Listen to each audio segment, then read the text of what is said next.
الرحیم،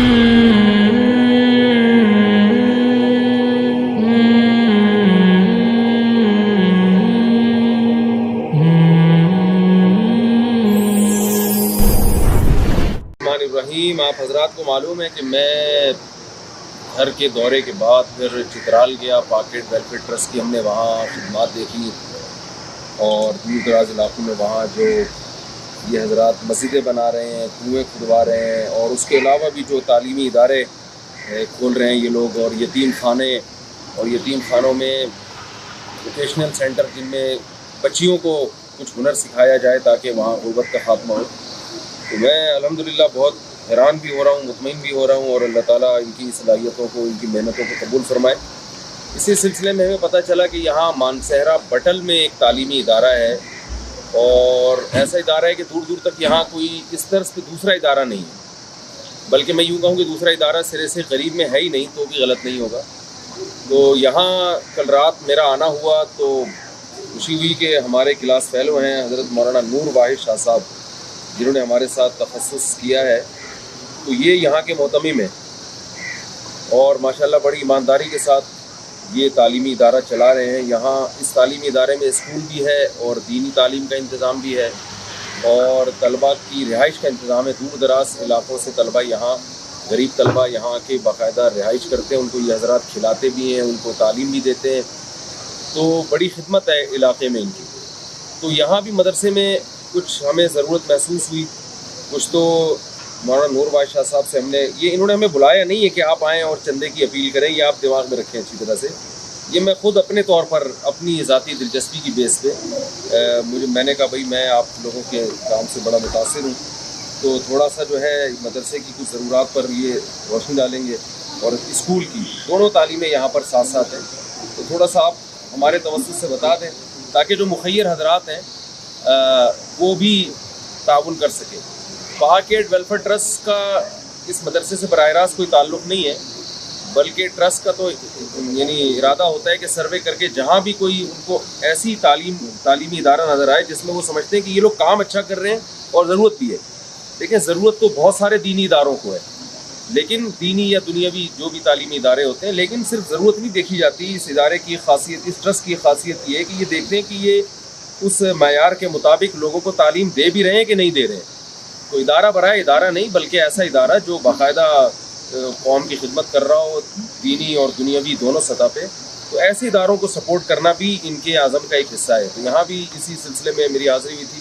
تو مولانا سے تھوڑا سا ہم پوچھنا چاہیں گے کہ کیا یہاں پر یعنی جو اساتذہ کی اور ٹیچروں کی ضرورت ہیں وہ کیا کیا ہے. بسم اللہ الرحمن الرحیم.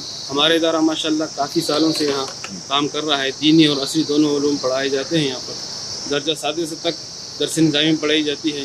اس کے علاوہ حفظ، ناظرہ، تجوید اور 8ویں تک فی الحال ہمارے پاس اسکول کا انتظام بھی ہے. ہمارا ارادہ اسکول آگے بڑھانے کا بھی ہے، لیکن فی الحال ہمارے پاس بلڈنگ نہیں ہے طلباء کی رہائش گاہوں کے لیے، اور اسی طریقے سے درس گاہوں کے لیے ہمارے پاس کافی کمی ہے. اس کے علاوہ ہمارے ہاں جو شدید ضرورت ہے وہ ڈسپنسری کی ہے، طلباء کے لیے بھی، اہل علاقہ کے لیے بھی، اور ایک ایمبولینس کی.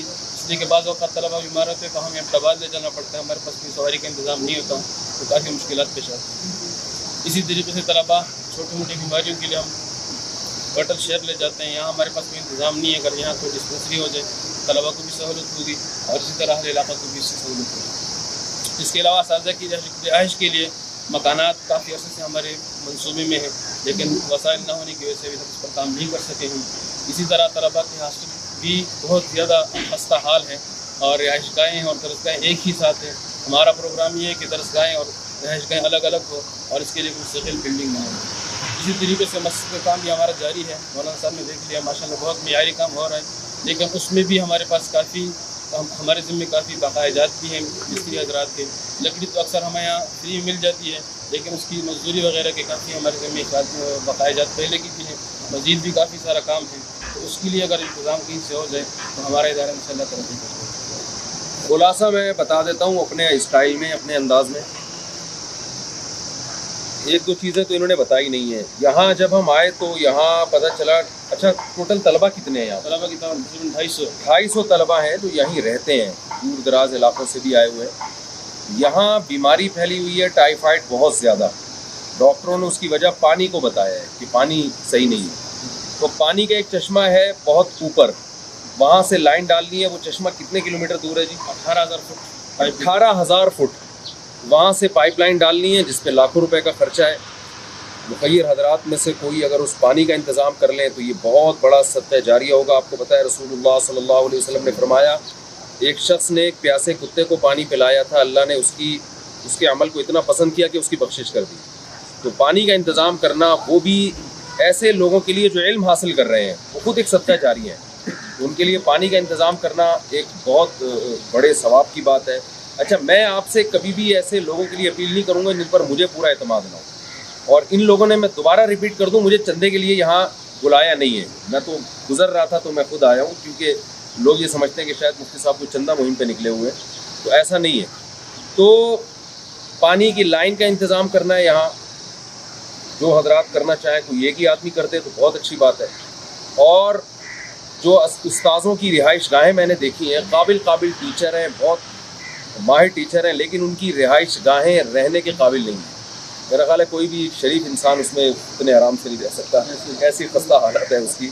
اور جو جس طرح سے وہ جو ہے نا وہ اندر کمروں کی حالت ہم نے دیکھی ہے, کوئی آثار قدیمہ کی وہ عمارتیں معلوم ہوتی ہیں. دوسرا, یہاں ڈسپینسری کا انتظام کرنا ہے, کسی ڈاکٹر کو لا کے بٹھائیں, ڈسپینسری ہو. ایمبولینس کا انتظام کرنا ہے. یہاں سے مانسہرہ قریب ترین شہر ہے, تو کسی طالب علم کی حالت خراب ہوتی ہے, کسی ٹیچر کی, کوئی فوری طور پر ایمبولینس نہیں ہے. اور وہ ایمبولینس صرف اس تعلیمی ادارے کے لیے نہیں ہوگی, بلکہ اہل محلہ بھی اس سے فائدہ اٹھائیں گے. تو پہلے سے ان حضرات کا ارادہ ہے کہ وہ صرف اس تعلیمی ادارے کے لیے وقف نہیں ہوگی, بلکہ کوئی بھی صاحب اگر کوئی ایمبولینس کا انتظام کرتے ہیں تو وہ باقاعدہ شہر سے, یعنی پورے اہل محلہ اس سے فائدہ اٹھائیں گے انشاءاللہ. اور اس کے علاوہ جو ہے, جو مدارس ہوتے ہیں تعلیمی اداروں کے, انہوں نے جیسے بتایا کہ جس کمرے میں طلبہ پڑھتے ہیں وہیں سوتے بھی ہیں. کم از کم اتنا انتظام ہونا چاہیے کہ سونے کی جگہ الگ ہو اور پڑھنے کی درسگاہیں الگ ہوں. تو جو حضرات بھی سروے کرنا چاہیں نا مانسہرہ میں پٹل, وہ آ کے بنفس نفیس ان سے ملاقات کر سکتے ہیں. اور ان کے ساتھ اگر آپ تعاون کرنا چاہیں تو بہت بڑا صدقہ جاریہ ہوگا. تعاون کا طریقہ ہے, ڈسکرپشن میں ان کا نمبر دے دیا جائے گا. اور اگر آپ پاک ایڈ ویلفیئر ٹرسٹ کے ذریعے سے ان کے ساتھ تعاون کرنا چاہیں تو بھی ٹھیک ہے. ٹرسٹ کے جو ذمہ دار حضرات ہیں ان کا بھی نمبر ڈسکرپشن پہ ہم نے دیا ہے پہلے بھی, ان سے ڈائریکٹ رابطہ کر کے آپ جو ہے وہ یہاں تک رقم پہنچا سکتے ہیں, آپ کو رسید دے دی جائے گی. تو اللہ تعالیٰ سے دعا ہے کہ یہ جو ادارے ایسے پسماندہ علاقوں میں کام کر رہے ہیں, خاص طور پر اللہ تعالیٰ ان کی محنتوں کو قبول فرمائے اور ہم سب کے لیے اس کو صدقہ جاریہ بنائے. جزاک اللہ.